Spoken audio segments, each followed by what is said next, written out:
Hello बच्चों, कैसे हैं आप सब। I hope you all are fine. बच्चों, आज हमारा मुद्दा है electric potential due to a dipole. हमने इलेक्ट्रिक पोटेंशियल का पहले कॉन्सेप्ट को सीखा, उसके बाद हमने एक पॉइंट चार्ज की वजह से इलेक्ट्रिक पोटेंशियल निकाला। अब हम एक डाइपोल की वजह से क्या करेंगे, इलेक्ट्रिक पोटेंशियल निकालेंगे। तो सबसे पहला सवाल बच्चे पूछते हैं, सर डाइपोल क्या है। महाराष्ट्र स्टेट बोर्ड के बच्चों को 11th में पढ़ाया जाता है और सीबीएसई के जो बच्चे होते हैं वो 12th में आकर के डाइपोल पढ़ते हैं। इवन केमिस्ट्री में वो थोड़ा बहुत पढ़ लेते हैं डाइपोल के बारे में 11th स्टैंड में ही। तो फिर से मैं एक बार रिवाइज करा देता हूँ। पहले मैं आपको बता देता हूँ कि डाइपोल होता क्या है, डाइपोल किसे कहते हैं। इलेक्ट्रिक डाइपोल की बात हो रही है, मैग्नेटिक डाइपोल भी होता है, लेकिन यहाँ हम बात कर रहे हैं electric dipole, specifically electric dipole. ठीक है ना। इलेक्ट्रिक डाइपोल क्या होता है, वो होता है a system of two charges separated by a certain distance. A system of two charges separated by a certain distance मतलब क्या, आपके पास अगर दो चार्जेस किसी डिस्टेंस से सेपरेटेड होंगे तो हम लोग कहेंगे कि ये एक डाइपोल फॉर्म कर रहे हैं। एग्जाम्पल, हमारे पास जैसे HCl का मॉलिक्यूल होता है, इस पे प्लस डेल्टा चार्ज होता है, इस पे माइनस डेल्टा चार्ज होता है। ये देखो दो चार्जेस हैं, equal and opposite charges, equal charges हैं, अपोजिट नेचर में है और कुछ डिस्टेंस से क्या है, सेपरेटेड है। तो इसको क्या बोलेंगे, एक डाइपोल बोलेंगे। ये एक डाइपोल है। ये ऐसा क्यों हो रहा है, तो इलेक्ट्रोनेगेटिविटी की वजह से होता है, वो केमिस्ट्री की बात है। अभी तो हम इन जनरल क्या बोलेंगे, हमारे पास मान लो कोई क्यू चार्ज है और हमारे पास मान लो कोई माइनस क्यू चार्ज है। एक प्लस क्यू चार्ज है, एक माइनस क्यू चार्ज है, दोनों के बीच में डिस्टेंस क्या है, 12 है। तो इक्वल चार्ज क्यू और क्यू, अपोजिट प्लस और माइनस, ठीक है, separated by a certain distance. समझ में आ गया, क्लियर है। 12 डिस्टेंस क्यों लिया सर, एल डिस्टेंस ले लेते, डी डिस्टेंस ले लेते, ले सकते हैं, कोई दिक्कत नहीं। 12 लेने से कैलकुलेशन में आसानी हो जाती है, इस वजह से 12 माना। जो आपकी मर्जी आप वो ले लें, ठीक है। तो two equal and opposite charges separated by a certain distance, इसी को क्या बोलते हैं, डाइपोल। एग्जाम्पल भी आपको मैंने दे दिया, HCl मॉलिक्यूल जो होगा वो एक डाइपोल के जैसा बिहेव करता है। क्लियर हो गया। तो ये आपके पास क्या है, एक डाइपोल है, इलेक्ट्रिक डाइपोल है, ये आपको मैंने समझा दिया, ठीक है ना। अब इसके बाद आगे बढ़ते हैं। इसके बाद क्या है, इसके बाद होता है इलेक्ट्रिक डाइपोल मोमेंट। क्या होता है, electric dipole moment. Electric dipole moment क्या होता है, ये एक फिजिकल क्वांटिटी है। क्या ये फिजिकल क्वांटिटी। पहले मैं वो डेफिनेशन देता हूं जो आपको बुक में लिखना है, फिर वो डेफिनेशन बताऊंगा जो आपके भेजे में जाएगा, ठीक है ना। चलो फिर इलेक्ट्रिक डाइपोल मोमेंट क्या है। इलेक्ट्रिक डाइपोल मोमेंट क्या है, it's a product of magnitude of one of the charge। दोनों में से कोई एक चार्ज का मैग्नीट्यूड ले लो, क्योंकि दोनों का मैग्नीट्यूड तो सेम है। Magnitude of one of the charge and the distance between the two charges, and distance between the two charges, ठीक है ना। तो ये जो होता है, इसका अगर आप लोग मैग्नीट्यूड लिखेंगे तो इसका मैग्नीट्यूड होता है Q इंटू दोनों के बीच में डिस्टेंस क्या है, 12। समझ में आ गया। तो P जो होता है, P क्या होता है, P आपका होता है, उसका मैग्नीट्यूड आपका होता है Q into 12, one of the charge into product of one of the charge into distance between the two charges. समझ में आ गया, क्लियर हो गया। हमने 12 डिस्टेंस लिया था, 12 लिखा, D लेते तो D लिखते। समझ आया, क्लियर हो गया। तो ये डाइपोल मोमेंट है।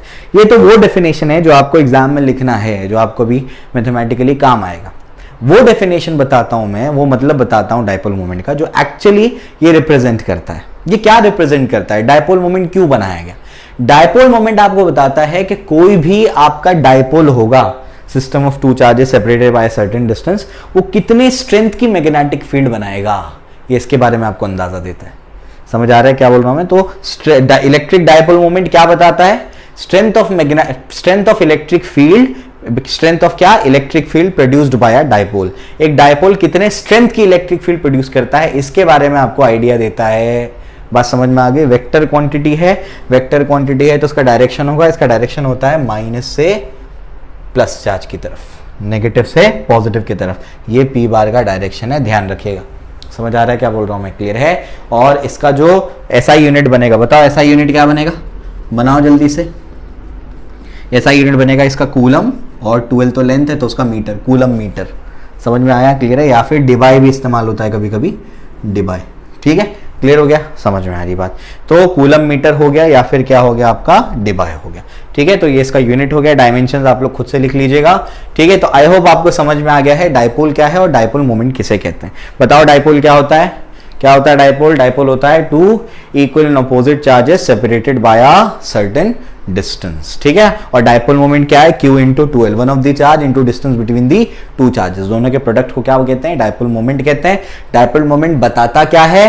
कोई डायपोल कितने स्ट्रेंथ की इलेक्ट्रिक फील्ड प्रोड्यूस कर रहा है, इसके बारे में आपको आइडिया देता है। एक डायपोल का डायपोल मोमेंट 1 है, एक डायपोल का डायपोल मोमेंट 5 है, तो ज्यादा स्ट्रॉन्ग फील्ड कौन बनाएगा? 5 डायपोल मोमेंट वाला। समझ आ गया, कंपैरिजन में काम आता है। ठीक है, क्लियर हो गया। चलो भाई, तो डायपोल समझा दिया, डायपोल मोमेंट समझा दिया, उसका डायरेक्शन समझा दिया, उसका फॉर्मूला समझा दिया। क्लियर हो गया, कोई दिक्कत नहीं, एकदम आसान। आगे बढ़ते हैं। आगे क्या है? अब जो है हम लोगों को डायपोल की वजह से किसी भी आर्बिट्ररी पॉइंट पे हम लोग को क्या करना है? हम लोगों को पोटेंशियल निकालना है किसी भी डायपोल की वजह से।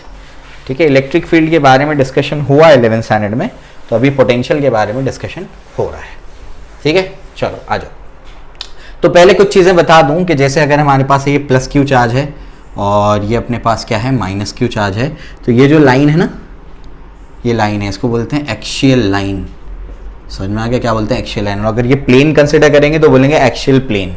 ठीक है, और ये जो लाइन है जो परपेंडिकुलर बाइसेक्टर पे है। परपेंडिकुलर बाइसेक्टर मतलब क्या? एक तो इक्वल पार्ट्स में डिवाइड कर रही है, ये एल और ऊपर से 90 डिग्री भी है, तो इसको बोलते हैं इक्विटोरियल लाइन। क्या बोलते हैं इसको? इक्विटोरियल लाइन या फिर इक्विटोरियल प्लेन। बात समझ में आ रही? क्लियर है। तो इस तरीके से ये अपने पास क्या है? ये एक्सियल लाइन है और ये क्या है? इक्विटोरियल लाइन है। समझ में आ गया? क्लियर है, तो ध्यान रखिएगा। ये दो डेरिवेशंस भी कराए जाते हैं आपको सीबीएसई में, अगर आप देखेंगे तो आपको कराते हैं। और तीसरा वाला जनरल क्या करते हैं? आर्बिट्ररी पॉइंट पे करा देते हैं। हमारी बुक ने एक्सियल वाला इक्वेटोरियल वाला ना करके सिर्फ क्या किया है? आर्बिट्ररी पॉइंट वाला क्या कर दिया है? डेरिवेशन किया है। वो बेटर है। आर्बिट्ररी पॉइंट मतलब यहाँ भी हो सकता है, यहाँ भी हो सकता है, कहीं भी हो सकता है, वहां पर आपको इनकी वजह से पोटेंशियल निकालना है। बात समझ में आ रही? क्लियर है। तो हम क्या करेंगे? आर्बिट्ररी वाला करेंगे, जिसमें हम लोग इक्वेटोरियल और एक्सियल वाला दोनों के दोनों निकाल लेंगे। ठीक है ना। तो आर्बिट्ररी पॉइंट वाला डेरिवेशन करना ज़्यादा बेहतर है। ठीक है, चलो भी। तो अभी जो है सबसे पहले तो इसका डायग्राम आपको समझना है। डायग्राम अच्छे से समझो। यहाँ पर मान लो आपके पास कोई पॉजिटिव चार्ज है, ठीक है, और यहाँ पर आपके पास मान लो कोई नेगेटिव चार्ज है। क्लियर हो गया? ठीक है ना। इन दोनों के बीच का डिस्टेंस क्या है? इन दोनों के बीच का डिस्टेंस 2L है। कितना है? 2L। ध्यान रखिएगा कितना डिस्टेंस है? 2L का डिस्टेंस है। ठीक है, अब यहाँ पर इसका मैं क्या करता हूँ? सेंटर लेता हूँ। ठीक है, ये टोटल डिस्टेंस 2L है, तो ये L हो जाएगा और ये L हो जाएगा। बात समझ में आ रही ना। अब मैं क्या करता हूं? यहां पर कोई भी जनरल पॉइंट पे इसका पोटेंशियल निकालना चाहता हूं। यहां पर मान लो निकालना चाहता हूं। ठीक है, मतलब क्या? इन दोनों चार्जेस क्या करेंगे? देखो, कोई और अगर मैं चार्ज यहां से लेकर के आऊंगा तो ये क्या करेगा? ये मान लो प्लस लेकर के आ रहा हूं, तो ये उसको रिपल करेगा, उसको अट्रैक्ट करेगा। तो इन्फिनिटी से चला करके यहां तक लाने में कितना वर्क करना पड़ेगा? इसके वजह से वही निकालना अपने को, डाइपोल की वजह से पोटेंशियल। समझ में आ गया? तो कोई भी आर्बिट्ररी पॉइंट पे यहां भी हो सकता है, इक्वेटोरियल लाइन पे भी हो सकता है, इन जनरल कहीं भी हो सकता है। तो इन जनरल वाला मैं निकाल रहा हूं, जो कि क्या कर रहा है? कुछ एंगल बना रहा है ऐसे। ठीक है ना, कुछ एंगल बना रहा है एक्सिस के साथ में। क्लियर हो गया? तो इन जनरल कोई भी पॉइंट मैंने ले लिया, इसको मैं बोलता हूं O और ये मेरा पॉइंट मान लो C है। ठीक है, क्लियर हो गया? अब क्या? प्लस से जो इसका डिस्टेंस है वो मान लेता हूं मैं R1 है, और नेगेटिव चार्ज से जो पॉइंट का डिस्टेंस है वो मान लेता हूं मैं क्या? R2 है। समझ में आया? क्लियर है? और जो OC है ना, OCR है, ध्यान रखिएगा। OC क्या है आपका? OCR है। ठीक है, सब कुछ डायग्राम पे निर्भर करता है इसमें। ठीक है, सेंटर से एक लाइन खींचा, कितने भी एंगल पे हो सकता है वो, इन जनरल कोई भी पॉइंट पे मैंने बना दिया वो। उसके बाद ये वाला डिस्टेंस क्या? R1, वो डिस्टेंस क्या? R2, और यहां से यहां तक का डिस्टेंस क्या आपका? R। समझ में आया? क्लियर है? ध्यान रखिएगा, ये भी एंगल क्या है? थीटा है। ठीक है, क्लियर हो गया? अब जो है आगे बढ़ते हैं। आगे क्या? यहां पर जो जो चीजें मेरे पास है मैं उसको लिख देता हूं। ये पॉइंट को मैं A बोल देता हूं, ये पॉइंट को मैं B बोल देता हूं। क्लियर है? जो जो चीजें मेरे पास है उसको मैं लिख देता हूं। मेरे पास AB जो है, यहीं लिख देते हैं इसको। AB जो हमारे पास है, AB क्या है बता दो? AB हमारे पास है AB तो 2L है। AB का लेंथ क्या है? 2L है। उसके बाद CB क्या है? CB जो है वो क्या है? R2 है। नेगेटिव चार्ज से वो पॉइंट तक का डिस्टेंस जहां पर मुझे पोटेंशियल निकालना है। ठीक है, उसके बाद मुझे बताओ AC क्या है? AC क्या है, AC R1 है, AC क्या है, R1 है, ये भी मुझे समझ में आ गया। और ये भी पता है मुझे पूरा OC क्या है, R है। ध्यान रखिएगा ये OC क्या है, OC R है। समझ में आ गया। थीटा आपको पता है कि वो लाइन जो पॉइंट को जोड़ने वाली और एक्सिस के बीच का एंगल है, ठीक है, वो दिख रहा है, समझ में आ रहा है अपने को, ठीक है ना, क्लियर हो गया। आगे बढ़ते हैं। आगे क्या है इसके बाद, देखो ध्यान से। अब यहां पर मेरे पास क्या क्या चीजें हैं उसको हम लोग समझने की कोशिश करते हैं। ये हमारे पास डिस्टेंस L है, वो अपने को समझ में आता है, देख के अपने को समझ में आ रहा है कि ये वाला डिस्टेंस क्या है, यहाँ पर ये L है, ठीक है। आगे बढ़ते हैं। आगे क्या है समझने की कोशिश करो। अब मैं क्या करने जा रहा हूं, ये सारी चीजें तो मैंने कर दी। अब मैं यहां से एक परपेंडिकुलर ड्रॉप करने जा रहा हूं। एक परपेंडिकुलर क्या करता हूं, यहां से मैं ड्रॉप करता हूं। तो परपेंडिकुलर यहां से एक ड्रॉप कर दिया और यहां से भी क्या करता हूं, एक परपेंडिकुलर ड्रॉप करता हूं। समझ में आ गया। एक परपेंडिकुलर यहां से ड्रॉप किया, एक परपेंडिकुलर यहां से ड्रॉप किया, दो परपेंडिकुलर ड्रॉप कर दिए, एक इस लाइन से इस साइड पे, एक इस लाइन से इस साइड पे। समझ में आ गया। ये चार्ट से फिर दूसरे वाले चार्ट से। क्लियर हो गया। डायग्राम इंपॉर्टेंट है, डायग्राम को समझने की कोशिश करो। अब अगर मैं आपको यहां पर गौर से देखने बोलूं तो यहां पर कौन कौन सी चीज आपको नजर आ रही है। देखो ये L है, ठीक है ना। ये वाली साइड कौन सी है, थीटा को लगी हुई है। और ये वाली साइड कौन सी है, देखो जरा ध्यान से, बताता हूं मैं, ध्यान से देखो भी। अगर मैं आपसे कहूं कि दोनों में से एडजेसेंट कौन सा है, तो आप बोलेंगे सर ये एडजेसेंट है और थीटा का ये क्या है, ये ऑपोजिट साइड है। बात समझ में आ रही है। थीटा का ये वाला क्या है, ये वाला ऑपोजिट है और ये वाला हाइपोटेनस है। ध्यान रखिएगा इस ट्राइंगल में ये वाला ऑपोजिट साइड है थीटा के अपोजिट। थीटा का ये क्या है, एडजेसेंट है, और ये वाला क्या है इस ट्राइंगल में, हाइपोटेनस है। समझ में आया, क्लियर है। अब मैं क्या कर रहा हूं, ध्यान से देखो। यहां पर परपेंडिकुलर ड्रॉप किया था, ये पॉइंट को D बोलेंगे और ये पॉइंट को क्या बोलेंगे, E बोलेंगे, ठीक है। ध्यान से एक एक स्टेप समझाते जा रहा हूं मैं, सब कुछ आपको समझ में आ जाएगा। ये सब अपने को यहां पर नजर आ रहा है। अब जो है यहां पर मैं क्या करता हूं, ध्यान से देखना। यहां पर मैं क्या करता हूं, मैं ये निकालना चाहता हूं, ये निकालना चाहता हूं। इन ट्राइंगल मैं लेता हूं, इन ट्राइंगल कौन सा, इन ट्राइंगल ADO ट्राइंगल में मैं क्या करता हूं, ध्यान से देखो। इन ट्राइंगल ADO, तो ADO ट्राइंगल में मैं क्या करूंगा, अब यहां पर निकालूंगा मैं साइन थीटा। अगर मैं साइन थीटा निकालूंगा तो क्या होगा, साइन थीटा निकालूंगा तो साइन थीटा होता है अपोजिट अपॉन हाइपोटेन्यूज। समझ में आ गया। तो अपोजिट अपॉन क्या हो जाएगा, हाइपोटेन्यूज, ठीक है ना। अपोजिट तो मुझे दिख रहा है, हाइपोटेन्यूज क्या है, हाइपोटेन्यूज तो L है, तो देयरफॉर क्या हो जाएगा, अपोजिट साइड हो जाएगी L साइन थीटा। समझ आ रहा है क्या बोल रहा हूं मैं। तो इसमें अपोजिट साइड क्या हो जाएगी, L साइन थीटा। तो इसको ऐसे रब कर देते हैं और यहां लिख देते हैं क्या, L साइन थीटा। समझ में आ गया। अब मैं उसी ट्राइंगल में, ADO ट्राइंगल में ही क्या निकालता हूं, cos थीटा निकालता हूं। अगर मैं cos थीटा निकालूंगा तो क्या होगा, cos थीटा होगा एडजेसेंट अपॉन हाइपोटेन्यूज, यही होगा एडजेसेंट अपॉन हाइपोटेन्यूज। एडजेसेंट क्या है, एडजेसेंट तो वही है जो मैंने वहां पर लिखा हुआ है। एडजेसेंट डिवाइड बाय हाइपोटेन्यूज क्या है, हाइपोटेन्यूज तो L है। इस ट्राइंगल में हाइपोटेन्यूज का लेंथ क्या है, L है। तो देयरफॉर एडजेसेंट क्या हो जाएगा, एडजेसेंट हो जाएगा आपका L cos थीटा। यानी ये जो है आपका एडजेसेंट, ऐसे यहां पर इसको रब करके क्या लिख देता हूं मैं, L cos थीटा। अच्छे से लिखते हैं, क्या हो गया ये अपना है L cos थीटा। यहां तक बात समझ में आ गई, क्लियर है। तो ये ऐसे निकालना है। सेम क्या करेंगे, इस ट्राइंगल में अप्लाई करेंगे। कौन सा ट्राइंगल, BEO ट्राइंगल में। जैसे ही BEO ट्राइंगल में अप्लाई करेंगे तो आपको समझ में आ जाएगा कि यहां पर जो है आपका ये तो L है, हाइपोटेन्यूज क्या है, हाइपोटेन्यूज तो आपका L है। एडजेसेंट आपका क्या आ जाएगा, एडजेसेंट आपका आ जाएगा यहां पर L cos थीटा और अपोजिट आपका आ जाएगा L sin theta. Same apply करना और उसको निकाल लेना। आई होप आपको ये समझ में आ गया होगा अब, ठीक है, क्लियर हो गया। तो ये आपको बता दिया मैंने। अब मैं इसको रब कर देता हूं। अब जो है आगे बढ़ना है। देखो ये ज्योमेट्री इंपॉर्टेंट है, यहीं पर बच्चे फंसेंगे क्योंकि बुक में ऐसे स्टेप्स दिए हैं कि बच्चों को समझ में नहीं आ रहे हैं वो, तो सारे स्टेप्स में एक एक करके आपको समझा रहा हूं। तो सेम वही लॉजिक से आप इस ट्राइंगल में लगाएंगे तो आपको L cos theta L sin theta से आपको मिल जाएगा। आप ऐसे भी कर सकते थे इसको कंपोनेंट रिजॉल्व करके। L अगर ये है तो L cos थीटा और वो L sin थीटा। बहुत सारे बच्चों को उसमें कंफ्यूजन होता है, इस वजह से बहुत बेसिक स्टेप से लेकर के गया हूं मैं, ठीक है, क्लियर हो गया। चलो ये अपने को समझ में आता है। आगे बढ़ते हैं। आगे क्या है इसको आप समझने की कोशिश करो। अब मैं क्या कर रहा हूं, अब मैं ये देखो ध्यान से, मैं निकालने की कोशिश कर रहा हूं CD। क्या निकालने की कोशिश कर रहा हूं, CD। CD कैसे निकलेगा, पूरे OC में से अगर मैं OD माइनस कर दूंगा तो CD आ जाएगा। पूरे OC में से OD माइनस कर दूंगा तो OC माइनस OD है ना, ये क्या हो जाएगा, OC नहीं, OC minus CD। OC minus क्या, CD। पूरे OC में से अगर मैं CD माइनस कर दूंगा, OC क्या है, OC तो R है। CD क्या है, CD अभी निकाला मैंने, वो क्या है, वो तो CD नहीं क्या है, ओडी माइनस करना है, पूरे ओसी में से क्या करना है अपने को, ओडी माइनस करना है। गड़बड़ हो गई, पूरे ओसी में से ओडी माइनस करूंगा तो सीडी मिलेगा, ओडी माइनस करना है, ठीक है ना। तो पूरे ओसी में से क्या करना है, ओडी माइनस करना। ओडी क्या है, ओडी तो एल कॉस थीटा है, तो अपने को सीडी मिल गया, ये अपने को सीडी मिल गया। इसके बाद क्या करना है, इसके बाद ध्यान से देखो, अभी मैं क्या कर रहा हूं, अभी ध्यान से देखना। इसके बाद मैं क्या कर रहा हूं, मैं पूरा सीई निकाल रहा हूं। अभी क्या निकाल रहा हूं, सीई निकाल रहा हूं। तो देयरफॉर अब मैं निकाल रहा हूं सीई। सीई कैसे निकलेगा, सीई निकलेगा सीओ प्लस ओई। कैसे निकलेगा, सीओ प्लस ओई करके।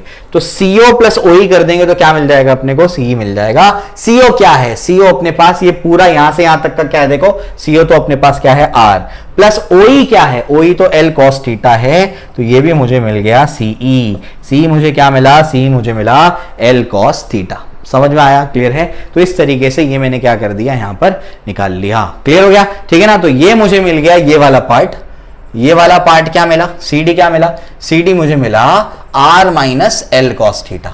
समझ में आ गया। और ये पूरा भी मुझे मिल गया, ये पूरा पूरा पूरा पूरा मुझे मिल गया। ये पूरा क्या मिला, ये पूरा मिला R plus L cos theta. Clear हो गया। आप बोलेंगे इतना क्यों इंपॉर्टेंट था, अभी बताता हूं इतना क्यों इंपॉर्टेंट था, अभी समझा रहा हूं। ये हो गया होगा। अब जो है मैं आपको क्या करता हूं, देखो ध्यान से, यहां पर जो है मैं क्या कर रहा हूं, अभी ध्यान से देखना। यहां पर मैं निकाल क्या रहा हूं, यहां पर मैं निकाल रहा हूं हमारे पास, ध्यान से देखो अभी। अब मैं यहां पर लगा रहा हूं पाइथागोरस थ्योरम, जो आपकी टेक्स्ट बुक में जैसे दिया हुआ है। इन ट्राइंगल कौन सा है, in triangle A C D. In triangle क्या, ए सी डी, बराबर से देखना। In triangle A C D, A C D triangle में अगर हम लोग देखेंगे तो क्या मिलेगा पाइथागोरस थ्योरम से, देखो ये 90 है तो यहां पर भी 90 होगा, तो R1 का स्क्वायर इज इक्वल टू ये CD का स्क्वायर प्लस क्या हो जाएगा, ये AD का स्क्वायर।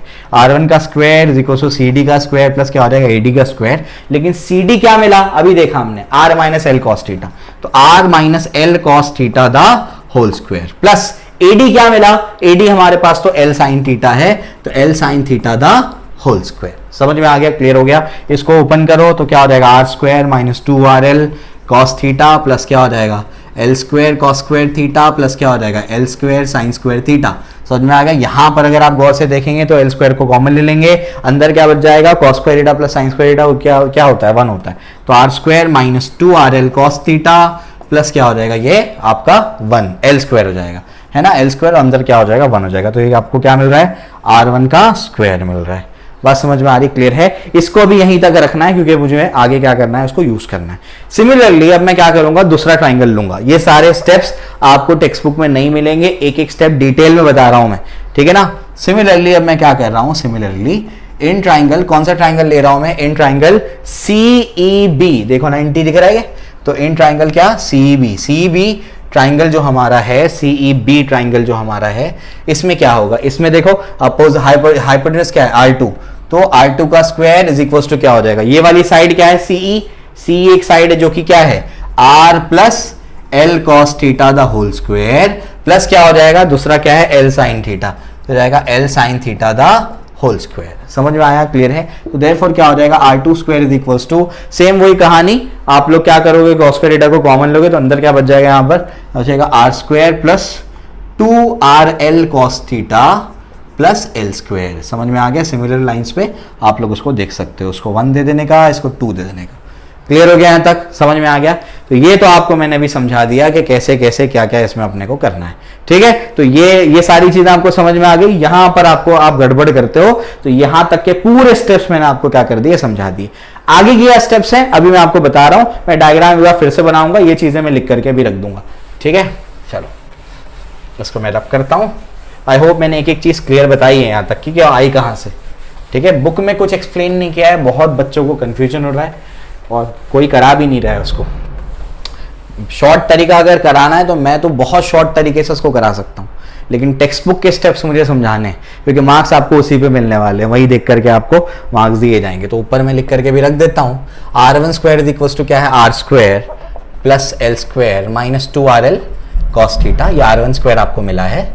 और R2 स्क्वायर क्या मिला है बताओ, and R2 square is R square plus क्या है, L square plus 2RL cos theta, ये आपको क्या मिला है, ये आपको R2 स्क्वायर मिला है। समझ में आया, क्लियर है। अब मैं डायग्राम फिर से बना रहा हूँ और फिर आगे का जो कैलकुलेशन है वो समझाता हूँ मैं आपको, ठीक है। तो ये सारी चीजें मैंने आपको बता दी कि आई कहाँ से, ये आपको मैंने प्रूफ करके दे दिया, ठीक है, सारी चीजें निकाल करके दे दी। अब इसके बाद क्या है, इसके बाद डायग्राम जरा मैं फिर से बना दूं। ये अपना प्लस चार्ज है, यहाँ पर अपने पास क्या है माइनस चार्ज है, यहाँ पर अपने पास क्या है कोई पॉइंट है, ठीक है। ये डिस्टेंस क्या है r1 है, ये डिस्टेंस क्या है r2 है, ये एंगल क्या है थीटा है, ये अपन जानते हैं। ये पॉइंट क्या है c है, ये भी अपन जानते हैं। अब जो है समझने की कोशिश करो, इन्फिनिटी से कोई चार्ज चला करके लेकर आ रहा हूं मैं, तो यहां तक लाने में कितना वर्क करना पड़ेगा ये अपने को निकालना है। तो बेसिकली पोटेंशियल जो बनेगा वो प्लस क्यू की वजह से भी बनेगा और माइनस क्यू की वजह से भी बनेगा। पहले जो अपन कर रहे थे तब एक ही चार्ज था, इससे पहले वाले लेक्चर में एक ही चार्ज था, लेकिन अब एक चार्ज नहीं है, दो चार्ज है। तो जब अपने को नेट पोटेंशियल लिखना है तो अपने को दोनों चार्ज का पोटेंशियल ऐड करना पड़ेगा। आप बोलेंगे वेक्टर नहीं लगाएंगे, नहीं लगाएंगे, पोटेंशियल एक स्केलर क्वांटिटी है, समझ में आ गया। तो जो जैसे अलजेब्रा में ऐड करते हैं वैसे ऐड करने का, ठीक है। तो देयरफॉर वी नेट निकालना है मुझे, वी नेट, नेट पोटेंशियल। तो नेट पोटेंशियल क्या होगा, प्लस क्यू की वजह से और प्लस माइनस क्यू की वजह से, समझ में आ गया। Potential due to plus q और potential due to minus q. Potential का फॉर्मूला क्या है बच्चों, याद होगा आपको, 1/4πε0 Q/R। कल ही बताया था मैंने, पोटेंशियल भले स्केलर क्वांटिटी है लेकिन चार्ज को विद साइन पुट करना है। प्लस चार्ज है तो प्लस के साथ पुट करेंगे, माइनस चार्ज है तो माइनस के साथ पुट करेंगे। तो ये वाला जो डिस्टेंस है, ये वाला जो अपना डिस्टेंस है, ये क्या है r1 है, वो डिस्टेंस क्या है अपना r2 है। क्लियर हो गया, समझ में आ रहा है ना। चलो आगे बढ़ते हैं। आगे क्या, अब मैं प्लस चार्ज की वजह से निकाल रहा हूं, क्या फॉर्मूला है 1/4πε0 plus q divide by r1 plus उसके बाद बताओ माइनस चार्ज की वजह से 1/4πε0 माइनस q डिवाइड बाय क्या हो जाएगा r2। समझ में आया, क्लियर है। ये प्लस चार्ज की वजह से लिखा, वो माइनस चार्ज की वजह से लिखा। क्या कॉमन आ रहा है देखो ध्यान से, Q/4πε0 कॉमन आ जाएगा, अंदर बच जाएगा 1/r1 माइनस 1/r2। ये अपने पास क्या आ गया, नेट पोटेंशियल आ गया। समझ में आ गया, यही बेसिकली अपने को निकालना है। इसको 3 देंगे क्योंकि इसको 1 और इसको 2 दे चुके हैं ऑलरेडी।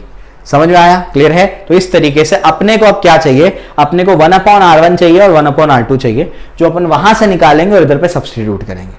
समझ आया, क्लियर है। तो इस तरीके से आपको करना है, अभी मैं समझाता हूं वो आया कहां से। तो बुक का जो भी डेरिवेशन है, जो भी जिस तरीके से भी एक्सप्लेन किया है, सब मैं आपको बताते जा रहा हूं, सारी चीजें एक्सप्लेन करते जा रहा हूं, ठीक है। तो वी नेट मैंने आपको ये निकाल करके दे दिया। आगे बढ़ते हैं, आगे क्या है इसको आप समझने की कोशिश करो। अब मैं यहां से क्या करूंगा, r1 r2 निकालूंगा, इसको याद रखना है अपने को। अब मैं सबको रब कर देता हूं, ठीक है। चलो वी नेट क्या मिल गया अपने को, वी नेट अपने को मिल गया, याद रखना Q/4πε0 1/r1 माइनस 1/r2। अब मुझे क्या चाहिए, मुझे समझ में आ गया, मुझे 1/r1 चाहिए और 1/r2 चाहिए। वो मैं कैसे निकालूंगा समझने की कोशिश करो। यहां जो है मैं क्या कर रहा हूं, r1² यहां से r² को कॉमन ले लूंगा, तो अंदर क्या बच जाएगा देखो ध्यान से, बुक में जैसे स्टेप दिए वो बता रहा हूं। r² को कॉमन लूंगा, यहां तो r² था ही नहीं, तो r² से मल्टीप्लाई r² से डिवाइड, यहाँ r था तो r से मल्टीप्लाई r से डिवाइड। समझ में आ गया। तो r² जैसे ही कॉमन जाएगा, यहाँ पर 1 बचेगा, यहाँ पर l²/r² बचेगा, माइनस यहाँ पर क्या हो जाएगा 2l cos theta divide bye r बचेगा। समझ में आ गया। बेसिक अलजेब्रा 10th स्टैंडर्ड में भी किया है सब, ठीक है। एंड यहाँ से r2² है, r² यहाँ से भी कॉमन ले लो, क्या बचेगा 1 प्लस l²/r² प्लस क्या हो जाएगा 2l cos theta divided by r। समझ में आया, क्लियर हो गया। अब क्या, अब जो है मैं एक चीज जानता हूं कि यहां पर दोनों के बीच का जो डिस्टेंस है वो क्या है, हाँ 2l, और l तो और छोटा हो गया, तो l बहुत ही छोटा है एज कंपेयर टू ये जो r है। ये दोनों के बीच में डिस्टेंस क्या है 2l है, ये l है और ये क्या है r है। तो r के कंपैरिजन में l क्या है बहुत छोटा, तो उसको हम लोग क्या करेंगे, निग्लेक्ट करेंगे। हम लोग बोलेंगे here r is very very greater than l। समझ में आ गया, r क्या है l से बहुत ज्यादा बड़ा है। This implies l/r is small, l/r small हो गया, उसका डिवीजन लेंगे तो बहुत छोटा हो गया। हेंस तो l²/r² तो और छोटा हो गया, hence l²/r² can be neglected. ठीक है ना, l²/r² को क्या कर सकते हैं, निगलेक्ट कर सकते हैं। तो यहाँ पर l²/r² को क्या कर देंगे, निगलेक्ट कर देंगे। तो देयरफॉर क्या हो जाएगा, r1² इक्वल्स टू क्या हो जाएगा r²। 1 ये तो चला गया, ठीक है ना, तो बच क्या गया, बच गया 1 minus 2l cos theta divided by r। ठीक है ना, उसके बाद and r2² equals to r², और ये क्या हो जाएगा 1 plus 2l cos theta divided bye क्या हो जाएगा r। समझ में आ गई बात, क्लियर है। तो इस तरीके से अपने पास क्या हो गया, ये दोनों के दोनों एक्सप्रेशन आ गए। आगे बढ़ते हैं, आगे क्या है, अब मैं क्या करता हूं, दोनों साइड स्क्वायर रूट ले लेता हूं। तो r1 हो जाएगा, r1 का स्क्वायर r1 हो जाएगा, ये r हो जाएगा, ये 1 minus 2l cos theta divide bye क्या है ये r, और ये क्या हो जाएगा हाफ हो जाएगा। स्क्वायर रूट लिया मैंने दोनों साइड पे, एंड यहां पर r2 हो जाएगा, ये r हो जाएगा, 1 प्लस क्या हो जाएगा 12 cos theta divide by r, और ये क्या हो जाएगा यहाँ पर भी स्क्वायर रूट आ जाएगा, मतलब रेस टू हाफ आ जाएगा। अब मुझे R1 नहीं चाहिए, मुझे क्या चाहिए 1/R1 चाहिए। तो देयरफॉर मैं क्या करूंगा, रेसिप्रोकल लूंगा। तो 1/R1 is equal to 1/R, और इसका रेसिप्रोकल लेंगे तो क्या होगा 1 minus 12 cos theta divided by r the whole raise to minus half. समझ में आ गया, रेसिप्रोकल हुआ, उसको ऊपर भेज दिया तो पावर नेगेटिव बन गया। एंड 1/R2 क्या मिला 1/1 plus 12 cos theta divided by r, और रेस टू क्या हो जाएगा माइनस हाफ। समझ में आया, क्लियर है। तो 1/R1 भी आ गया, 1/R2 भी आ गया। ठीक है, मैं बार बार कह रहा हूं ये बहुत ही सिंपल स्टेप्स में कराया जा सकता है, लेकिन टेक्स्ट बुक के स्टेप्स बच्चों को नहीं आ रहे हैं, इस वजह से हर एक स्टेप को एक्सप्लेन किया है मैंने। ठीक है, मैं तो बहुत शॉर्ट में इसको खत्म कर चुका होता डेरिवेशन को। ठीक है, 1/R1 आ गया, 1/R2 आ गया। अब जो है इसके बाद क्या करना है, इसके बाद मैं आपको समझा देता हूं, देखो ध्यान से। आई होप आपको ये क्लियर हो चुका होगा। ऊपर का पार्ट में रब कर देता हूं, ये मैंने रब कर दिया। ठीक है, 1/R1 आ चुका है, 1/R2 आ चुका है। अब जो है मैं क्या कर रहा हूं, ध्यान से सुनना, इंपॉर्टेंट है ये। मैं क्या करता हूं, एक चीज अब इस्तेमाल करूंगा जिसको बोलते हैं binomial approximation. But 1 plus x raise to n is approximately equal to 1 plus n x. 1 plus x raise to n क्या होता है, अप्रोक्सीमेटली 1 प्लस एन एक्स। तो ये देखो 1 प्लस या माइनस कुछ भी हो सकता है, ये उस हिसाब से आता है ये। ठीक है ना, तो देखो 1 minus x the whole raise to n, तो ये पावर जो भी होता है वो यहां पर उसके सामने आके मल्टीप्लाई हो जाता है, तो वही यहां पर मैं यूज करने वाला हूं। तो देयरफॉर हो जाएगा 1/R1 is equal to 1/R, और यहां पर क्या हो जाएगा 1 माइनस अपनी जगह पर है, ये जो भी पावर है उसको नीचे भेज दो। क्या पावर है माइनस हाफ, और ये क्या हो जाएगा 12 cos थीटा डिवाइड बाय क्या होगा R। समझ में आया, क्लियर है। ऐसे ये आराम से सॉल्व हो सकता है। तो यहां से 2 और 2 कैंसिल हो जाएगा, बचेगा क्या, बचेगा 1/R, और ये हो जाएगा 1 plus L cos theta divide bye R। तो 1/R1 अपने को ये मिला है। ठीक है ना। Similarly 1/R2, 1/R2 is 1/R, और अपने पास क्या है माइनस हाफ आगे आ जाएगा, तो 1 प्लस, और ये क्या हो जाएगा माइनस हाफ, और ये क्या हो जाएगा 12 cos theta divide bye R। ठीक है ना, जो भी पावर होता है वो आगे आ जाता है। 2 और 2 क्या हो गया, कैंसिल हो गया, तो बच क्या गया 1/R, और अपने पास क्या है प्लस माइनस क्या हो जाएगा 1 माइनस जाएगा L cos theta divide bye क्या हो जाएगा R। समझ में आ गया। तो 1/R1 मिल गया, 1/R2 मिल गया हमारे टेक्स्ट बुक के अकॉर्डिंग। अब अपन क्या कर रहे हैं, अब अपन इसको सब्स्टिट्यूट कर रहे हैं हमारे पोटेंशियल के आखिरी फॉर्मेट में। पोटेंशियल क्या है, नाउ वी नेट क्या मिला, नेट पोटेंशियल मिला Q/4πε0। क्या था वो 1/R1 माइनस 1/R2, ये अपने पास था, है ना। तो Q/4πε0, और 1/R1 क्या मिला, 1/R1 अपने को मिला 1/R into 1 plus L cos theta divide bye R। समझ में आ गया, क्लियर हो गया। उसके बाद माइनस 1/R2 क्या मिला, 1/R2 अपने को मिला 1/R, और ये 1 minus L cos theta divide bye क्या है R।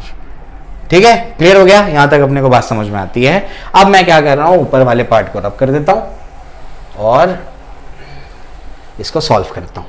तो देयरफॉर क्या मिला, वी नेट क्या मिल रहा है, वी नेट मिल रहा है Q/4πε0, और अपने पास क्या है ये 1/R को दोनों में से क्या करो कॉमन ले लो, तो ये हो जाएगा आपका 1/R, और अंदर क्या बच गया, अंदर बच गया आपके पास 1 plus L cos theta divide bye R minus क्या हो जाएगा 1 plus L cos theta divide bye R। समझ में आ गया, -1 + 1 क्या हो गया, कैंसिल हो गया, तो बचेगा क्या Q/4πε0 R। ये क्या हो जाएगा 2L cos थीटा, देखो दोनों का डिनोमिनेटर से में ऐड हो जाएंगे, तो 2L cos theta divide bye क्या हो जाएगा R। समझ में आ गया, इसको भी रब कर दो। उसके बाद आगे बढ़ते हैं, आगे क्या है, ये R क्या हो जाएगा R², तो 1/4πε0। देखो ध्यान से Q और ये 2L, स्टार्ट में बताया था Q इंटू 2L क्या होता है, P होता है। समझ में आ गया, तो P cos theta divide bye R², this is your net potential, ये आपका नेट पोटेंशियल है। समझ में आ गया। तो बड़ी मेहनत लग गई भाई ये डेरिवेशन में, बहुत शॉर्ट में करवा सकता था मैं, लेकिन टेक्स्ट बुक में जो दिया है उस स्टेप्स को मुझे फॉलो करना है ताकि बच्चों को कोई कन्फ्यूजन नहीं रहे। बच्चों को कोई समझाने वाला भी नहीं इतना डिटेल में, मैंने देखा है यूट्यूब पे कोई डिटेल में नहीं समझाता, कुछ भी उड़ा देते हैं कैसे भी। एक एक चीज़ समझाई है आपको मैंने, ठीक है ना, ताकि आपका एंट्रेंस का भी तैयार हो रहा है और बोर्ड्स का भी तैयार हो रहा है। बोर्ड्स के सारे स्टेप्स मैंने आपको डिटेल में एक्सप्लेन कर दिए हैं, ठीक है। चलो भाई, तो ये तो मैंने आपको समझा दिया। अब जो है यहाँ तक तो अपने को बात समझ में आ गई है। अब इसको वेक्टर फॉर्म में लिखा जा सकता है, वो बताता हूँ, एक्सियल पॉइंट, इक्वेटोरियल पॉइंट पे वो बताता हूँ, न्यूमेरिकल करा देता हूँ। ठीक है, क्लियर हो गया। चलो भाई, तो बेसिकली हमारे पास क्या है, ये तो स्केलर फॉर्म है, स्केलर फॉर्म ज़्यादातर यही काम आएगा। वेक्टर फॉर्म अगर मुझे लिखना है तो वेक्टर फॉर्म के लिए क्या करूँगा मैं, देखो ध्यान से, वेक्टर फॉर्म के लिए क्या करना है। तो मेरे पास वी नेट है, तो 1/4 एप्सिलॉन, आप बोलेंगे वेक्टर फॉर्म्स, ये तो स्केलर है, हाँ ये लेकिन डाइपोल मोमेंट तो वेक्टर है, तो p cos theta r cap, उसका कोई डायरेक्शन मैंने ले लिया, और ये क्या है आर स्क्वायर, डायरेक्शन मुझे पता ही है, आर कैप क्या होता है, नेगेटिव से पॉजिटिव। आर कैप क्या, यूनिट वेक्टर, यूनिट वेक्टर क्या होता है, यूनिट वेक्टर होता है vector divided by magnitude of vector. तो पी कॉस थीटा ये क्या हो जाएगा, आर बार डिवाइड बाय क्या हो जाएगा, are square into r, vector divide by magnitude of vector. समझ में आ गया, क्लियर है। तो इस तरीके से अपन क्या कर सकते हैं, इसको कैसे लिख सकते हैं, क्या लिख सकते हैं, 1/4 epsilon naught P bar dot are bar divide by क्या हो जाएगा, आर क्यूब। समझ में आया, क्लियर है। तो इस तरीके से अपन क्या कर सकते हैं, नेट पोटेंशियल को लिख सकते हैं। समझ में आ गया, क्लियर है। वेक्टर फॉर्म है, ज़्यादातर काम आने वाली चीज़ ये है। ठीक है, क्लियर हो गया, ये आपको मैंने समझा दिया। अब उसके बाद क्या है, अभी मैं आपको केसेस इसके करा देता हूँ, एक एक स्टेप मैंने आपको क्लियरली समझाया है। अब मैं आपको एक्सियल पॉइंट और इक्वेटोरियल पॉइंट के केसेस बता देता हूँ, फिर लेक्चर अपन एंड करेंगे। ठीक है ना, चलो भाई। अब क्या क्या आया डाइपोल की वजह से potential, 1/4 epsilon naught p cos theta upon r square. गलती मत कर देना आर की, वो पॉइंट चार्ज के लिए डिनोमिनेटर में आर है, डाइपोल के लिए आर स्क्वायर है। ठीक है, गलती मत करना इसमें। ठीक है, यहाँ तक तो अपने को समझ में आ गया। अब केसेस आपको बता देता हूँ। केसेस में क्या, सबसे पहला केस एट एक्सियल पॉइंट या एक्सियल लाइन। ठीक है ना, तो ये अपना ऐसे डाइपोल है, ये ऐसे एंगल बनाए थीटा, एक्सिस पे मतलब एंगल देखो, अगर पॉजिटिव चार्ज की तरफ जाएंगे तो एंगल 0 बनेगा, और अगर नेगेटिव चार्ज की वजह से की तरफ जाएंगे और ऐसे हो जाएंगे तो एंगल कितना बनेगा, 180। तो एंगल कितना हो सकता है एक्सियल पॉइंट पे, थीटा या तो 0 डिग्री होगा या तो 180 डिग्री होगी। यहाँ पर आना है ना, तो ये अगर ऐसे पॉजिटिव की तरफ जाएंगे, ये साइड पॉजिटिव लिया था, ऐसे आएगा 0, और अगर नेगेटिव की तरफ जाएंगे तो क्या आएगा, 180। समझ में आया, क्लियर है। तो इस तरीके से, ठीक है, 0 या 180, तो यहाँ पर कॉस थीटा का 0 पुट करेंगे तो 1 आएगा, 180 पुट करेंगे तो -1 आएगा, तो क्या हो जाएगा, प्लस या माइनस हो जाएगा, 1/4 epsilon naught p upon r square. समझ में आ गया। तो एक्सियल लाइन के लिए या तो प्लस या तो माइनस, ठीक है, चलेगा, ये अपने को समझ में आता है। सेकेंड क्या, at equatorial point. Equatorial point पे थीटा कितना होगा, थीटा होगा 90 डिग्री। कैसे, देखो ध्यान से, ये मेरे पास एंगल है ना, ये थीटा है, और ये मेरे पास क्या है, इक्वेटोरियल लाइन है। ठीक है ना, अब मैं क्या करूंगा, अगर इक्वेटोरियल लाइन पे कोई पॉइंट लूंगा तो एंगल कितना बनेगा, 90 बनेगा। इस वजह से यहां पर क्या होगा, आपका v इक्वेटर, इक्वेटोरियल लाइन, ये तो v एक्सियल था, इज इक्वल टू क्या आएगा, p cos 90। cos 90 क्या होता है, 0। तो ये क्या हो जाएगा, इक्वेटर के हर पॉइंट पे क्या आ जाएगा, 0 आ जाएगा। समझ आया, क्लियर है। आर्बिट्रेरी पॉइंट पे तो मैंने आपको समझा ही दिया है। क्लियर हो गया। आई होप आपको मैंने पूरा डिटेल में समझाया है, कोई स्टेप नहीं छोड़ा है मैंने। बी बुक में जो जो स्टेप्स गायब किए हैं वो भी मैंने पूरी तरीके से डिटेल में एक्सप्लेन किया है। ठीक है, क्लियर है। आई होप आपको समझ में आ गया होगा ये। अब इसके बाद जो है, इसके बाद एक न्यूमेरिकल दिया है आपकी बुक में, वो मैं आपको बता देता हूँ। आपकी बुक में एक न्यूमेरिकल दिया है 8.7, एग्जाम्पल 8.7। तो उसमें क्या क्या दिया है, सिर्फ डेटा लिखा हुआ है मैंने। डाइपोल मोमेंट दिया हुआ है 1 × 10⁻⁹ सेंटीमीटर। ठीक है, ये अपने को दिया हुआ है। उसके बाद क्या, सेंटीमीटर कह रहा हूँ, कूलम मीटर डाइपोल मोमेंट है। उसके बाद रेडियस कितना दिया है, 0.3 मीटर। ठीक है, पोटेंशियल आपको निकालना है, कहाँ कहाँ निकालना है। एक तो बोलता है एक्सियल लाइन पे निकालो, दूसरा बोलता है इक्वेटोरियल लाइन पे निकालो, और तीसरा कहता है कि angle theta equal to 60 degree पे निकालो।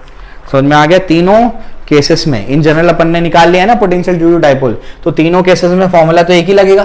क्या फॉर्मूला लगेगा, 1/4 epsilon naught p cos theta divided by r square. ये अपने पास क्या है, डाइपोल की वजह से पोटेंशियल है। ठीक है ना। एक्सियल लाइन पे थीटा क्या होता है, या तो 0 या तो 180। मैं 0 मान लेता हूँ, समझ में आ गया। तो एक्सियल लाइन पे क्या होगा, 1/4 epsilon naught P divide by क्या हो जाएगा, आर स्क्वायर। ये कितना होगा, 9 × 10⁻⁹ 1/4 एप्सिलॉन नॉट। पी का वैल्यू कितना है, पी का वैल्यू है 10⁻⁹। समझ में आ गया, क्लियर हो गया। 9 × 10⁻⁹, ये 10⁻⁹ और 9 × 10⁻⁹ है ये। ठीक है, और डिनोमिनेटर में r का स्क्वायर है, मतलब क्या हो जाएगा, 0.3 है, मतलब 3 इंटू 10⁻⁻1 का स्क्वायर। ठीक है, चलो भाई क्या होगा, ये दोनों तो खत्म हो गए, 9 बचा, 9 10⁻², 9 9 कैंसिल, 10⁻² मतलब 100 वोल्ट। समझ में आ गई बात, क्लियर है? तो ये चीज अपने को मिल गई। सेकंड चीज क्या है? सेकंड चीज है आपका इक्वेटोरियल लाइन। इक्वेटोरियल लाइन तो अपन जानते हैं कि थीटा 90 होगा। थीटा 90 मतलब क्या, आपका इक्वेटर पे क्या आएगा, डायपोल की वजह से पोटेंशियल 0 आएगा। ठीक है ना। और तीसरा क्या है, तीसरा केस तो जो अपना आर्बिट्ररी जनरल पॉइंट, कोई भी एट एनी आर्बिट्ररी पॉइंट, तो C में क्या होगा, VD is equals to 1/4πε0 P cos theta divided by R square. ये कितना होता है, 9 × 10⁻9 मल्टीप्लाइड बाय P क्या है, 10⁻⁹ cos 60 आएगा। यहाँ पर थीटा 60 है, वो कितना हो जाएगा, हाफ हो जाएगा डिनोमिनेटर में। R का स्क्वायर 0.3 का स्क्वायर मतलब 9 × 10⁻²। ये दोनों कैंसिल हो गए, ये दोनों भी कैंसिल हो गए, हो जाएगा 100 डिवाइड बाय 2 मतलब 50 वोल्ट। समझ आया, क्लियर है? तो मैंने पूरे स्टेप्स आपको बता दिए, कहीं पे कोई कंफ्यूजन नहीं छोड़ा है। एक एक चीज मैंने आपको क्लियरली समझाई है कि वो स्टेप्स कैसे आए हैं। वो कहीं नहीं मिलेगा आपको, यहीं आपको मिलने वाला है सारी डिटेलिंग। इतनी डिटेलिंग में आपको कोई नहीं पढ़ा देगा। ठीक है ना। चलो भी, तो ये आपको न्यूमेरिकल भी करा दिया मैंने, और इन जनरल एक्सेस और इक्वेटर का भी बता दिया, और जनरल पॉइंट पे तो हमने डिराइव किया ही है। ठीक है, तो डेरिवेशन इंपॉर्टेंट है, आ सकता है एग्जामिनेशन में, अच्छे से प्रैक्टिस करो उसको। ठीक है, ओके। तो ऑल द बेस्ट। कुछ अगर नहीं समझ में आया हो तो मुझे कमेंट सेक्शन में बताइए, और अपने दोस्तों के साथ उसको शेयर करिए ताकि हम ज्यादा से ज्यादा लोगों की हेल्प कर पाए। Okay, thank you.